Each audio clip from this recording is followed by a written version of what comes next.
अवधूत चिंतन श्री गुरुदेव दत्त.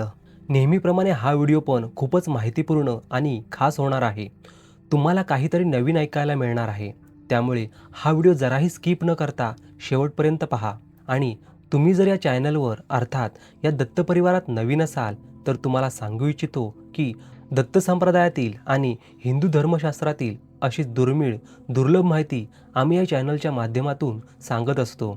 त्यामुळे या चॅनलवर नवीन असाल तर सबस्क्राईब करा आणि या दत्त परिवाराचे सदस्य व्हा. मृत्यूच्या आधी माणसाला त्याचे मृत नातेवाईक दिसणे ही घटना केवळ एखादी दंतकथा किंवा अंधश्रद्धा नसून ते सनातन धर्मग्रंथ, प्राचीन उपनिषदे आणि अगदी आधुनिक वैद्यकीय विज्ञानानेही मान्य केलेले एक वैश्विक आणि परम सत्य आहे.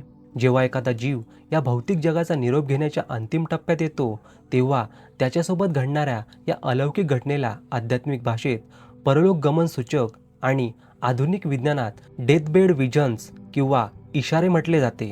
जेव्हा एखादी वृद्ध किंवा आजारी व्यक्ती आपल्या मृत्यूच्या काही दिवस किंवा काही तास आधी अचानक हवेत हात उंचावून कोणाशी तरी बोलू लागते किंवा माझी आई आली आहे, माझे वडील मला घ्यायला आले आहेत असे म्हणू लागते, तेव्हा तिच्या आसपास राहणाऱ्या सामान्य माणसांना तो निव्वळ मानसिक भ्रम किंवा औषधांचा परिणाम वाटू शकतो. परंतु आपल्या पवित्र ग्रंथांमध्ये आणि विशेषतः गरुड पुराणात या संपूर्ण प्रक्रियेमागील अतिशय सूक्ष्म, वास्तववादी आणि सत्य माहिती स्पष्ट शब्दात लिहून ठेवली आहे. सनातन धर्मातील गरुड पुराण आणि कठोपनिषद या ग्रंथानुसार जेव्हा माणसाचा मृत्यू जवळ येतो तेव्हा त्याच्या शरीरातील पंचप्राण अर्थात प्राण, अपान, व्यान, उदान, समान हे हळूहळू आपले कार्य संकुचित करू लागतात. शरीरातील ऊर्जा नाभी केंद्रातून घशाच्या दिशेने सरकू लागते. या प्रक्रियेदरम्यान माणसाची भौतिक ज्ञानेंद्रिये जसे की डोळे, कान, बुद्धी या बाह्य जगाशी असलेला आपला संपर्क तोडू लागतात. जेव्हा माणसाला या जगातील जिवंत माणसे, खोलीतील वस्तू किंवा शेजारी बसलेली स्वतःची मुलेही दिसेनाशी होतात, नेमक्या त्याच वेळी त्याची दिव्य दृष्टी किंवा अंतर्मनाची दृष्टी जागृत होते. गरुड पुराणात सांगितले आहे की मृत्यूच्या शेवटच्या प्रहरात जीवाला भूतकाळ, वर्तमानकाळ आणि भविष्यकाळ एकाच रेषेत दिसू लागतो.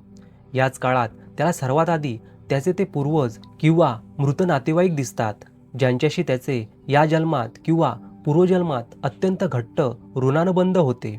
हे मृत नातेवाईक तिथे कोणत्याही भयानक रूपात येत नाहीत, तर ते अत्यंत शांत, प्रेमळ आणि आश्वासक रूपात प्रकट होतात.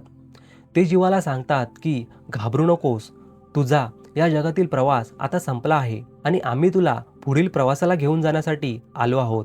जेव्हा आत्मा हे जड भौतिक शरीर सोडण्याची तयारी करतो तेव्हा त्याला अचानक एका नवीन अनोख्या जगात जाण्याची भीती वाटू शकते.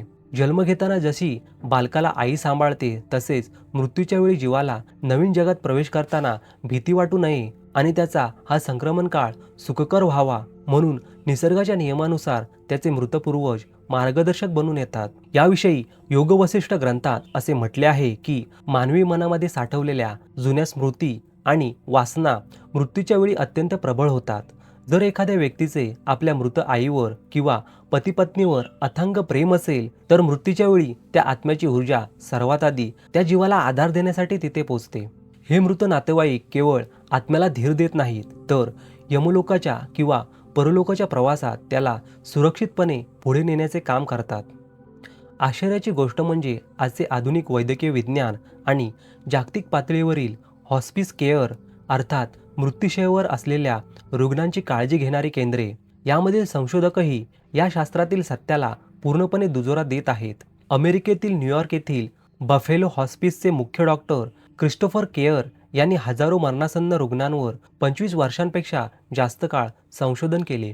त्यांनी आपल्या वैज्ञानिक अभ्यासात नोंदवले की मृत्यूच्या उंबरठ्यावर असलेल्या जवळपास 88% पेक्षा जास्त रुग्णांना अतिशय स्पष्ट आणि जिवंत भासणारी स्वप्न आणि दृश्य दिसतात, ज्यामध्ये त्यांचे मृत आईवडील, नातेवाईक किंवा अगदी त्यांचे जुने पाळीव प्राणीही त्यांना घ्यायला आल्याचे ते पाहतात. विज्ञान सुरुवातीला याला डेलिरियम म्हणजे मेंदूला ऑक्सिजन कमी मिळाल्यामुळे होणारा भ्रम मानत होते, परंतु डॉक्टरांच्या निरीक्षणात असे आढळले की भ्रमामध्ये असलेला रुग्ण अत्यंत चिडचिड करतो, घाबरतो आणि हिंसक बनतो, तर मृत नातेवाईक दिसणारे हे रुग्ण अत्यंत शांत, तृप्त आणि आनंदी चेहऱ्याने त्या अदृश्य व्यक्तींशी संवाद साधत असतात. आणि त्यांच्या चेहऱ्यावर मृत्यूची कोणतीही भीती उरत नाही. सनातन शास्त्रात या संपूर्ण घटनेला एक अत्यंत पवित्र आणि महत्त्वाचा टप्पा मानला गेला आहे. जेव्हा मरणाऱ्या व्यक्तीला हे मृतपूर्वज दिसू लागतात, तेव्हा घरातल्या लोकांनी समजून घ्यावे की आता या जीवाची या जगातील वेळ संपत आली आहे.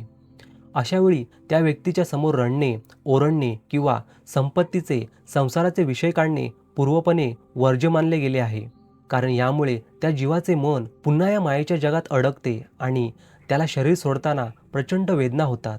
शास्त्रात अशी सक्त आज्ञा आहे की जेव्हा रुग्णाला त्याचे मृत पूर्वज दिसू लागतात, तेव्हा त्याच्या कानात भगवद्गीतेचे श्लोक, विष्णू सहस्त्रनाम किंवा भगवान दत्तात्रयांचे नामस्मरण अत्यंत शांत आवाजात करावे. यामुळे त्या जीवाला आपल्या मृत नातेवाईकांसोबत परलोकाचा प्रवास करताना अत्यंत उच्च गती प्राप्त होते आणि तो मोक्षाच्या किंवा एका चांगल्या गतीच्या मार्गावर अग्रेसर होतो. म्हणूनच मृत्यूच्या आधी मृत नातेवाईकांचे दिसणे हा कोणताही भ्रम नसून ते आत्मा आणि परमात्मा यांच्यातील मिलनाचा आणि एका जन्मातून दुसऱ्या जन्मात घडणाऱ्या प्रवासाचा निसर्गाने निर्माण केलेला अत्यंत सुंदर पूल आहे. मृत्यूच्या वेळेस घडणाऱ्या सूक्ष्म आणि अलौकिक प्रक्रियेचे वर्णन सनातन धर्मातील श्रीमद भागवत पुराण आणि कठोपनिषद या ग्रंथांमध्ये अधिक सखोलतेने करण्यात आले आहे. शास्त्रात असे मानले गेले आहे की माणसाचा मृत्यू हा अचानक होणारा अपघात नसून ती शरीर आणि आत्म्यामध्ये कित्येक दिवसांपासून चाललेली एक क्रमिक सोडवणूक असते. जेव्हा मृत्यूची वेळ जवळ येते, तेव्हा मानवी शरीरातील सुषुम्ना नाडी जागृत होऊ लागते आणि जीवाची दृष्टी या जड विश्वातून काढून सूक्ष्म अतिसूक्ष्म परलोकाकडे वळवली जाते. या अवस्थेत माणसाला जे मृत नातेवाईक दिसतात, त्यामागे केवळ पूर्वजन्मीचे ऋणानुबंध नसून विश्वातील ऊर्जा आकर्षणाचा नियम काम करत असतो. शास्त्रानुसार जेव्हा एखादी व्यक्ती मृत होते, तेव्हा तिचे स्थूल शरीर नष्ट होते, परंतु तिचे लिंग शरीर म्हणजेच मन, बुद्धी, चित्त आणि अहंकार यांचे आवरण जिवंत राहते. कुटुंबामध्ये किंवा कुळामध्ये असणाऱ्या व्यक्तींच्या आत्म्यांची फ्रिक्वेन्सी एकमेकांशी अत्यंत जुळलेली असते. जेव्हा घरातील एखादा सदस्य आपला देह सोडण्याच्या तयारीत असतो, तेव्हा त्याच्या लिंग शरीरातून विशिष्ट प्रकारचे तरंग बाहेर पडू लागतात. हे तरंग परलोकातील त्याच्या पितरांना आणि मृत नातेवाईकांना लगेच मिळतात. आपल्या रक्ताच्या आणि कुळाच्या माणसाला या जगातून जाताना त्रास होऊ नये म्हणून ते आत्मिक ऊर्जेच्या रूपात तिथे आकर्षित होतात.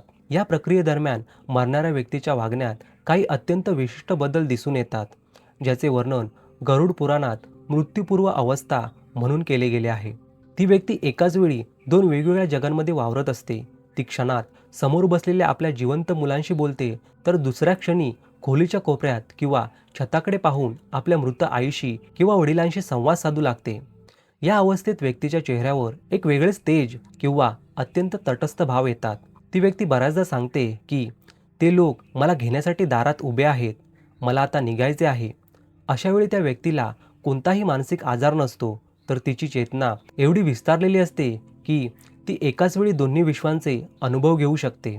या संदर्भात योगशास्त्र असे सांगते की ज्या व्यक्तीने आयुष्यात खूप चांगली कर्मे, नामस्मरण आणि दानधर्म केला आहे, त्याच्या मृत्यूच्या वेळी दिसणारे मृत नातेवाईक अत्यंत शांत, प्रसन्न आणि दैवी प्रकाशाने वेढलेले दिसतात.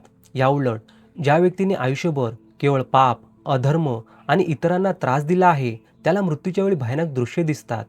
त्याला यमदूत किंवा अत्यंत क्रोधी आणि अतृप्त राहिलेले पूर्वज दिसतात, ज्यामुळे ती व्यक्ती मृत्यूशय्येवर भीतीने थरथर कापायला लागते, ओरडते आणि तिचा जीव अत्यंत वेदनेने कोंडला जातो. म्हणूनच मृत्यूच्या वेळचे हे दर्शन त्या व्यक्तीच्या संपूर्ण आयुष्यातील कर्माचा आरसा मानले जाते.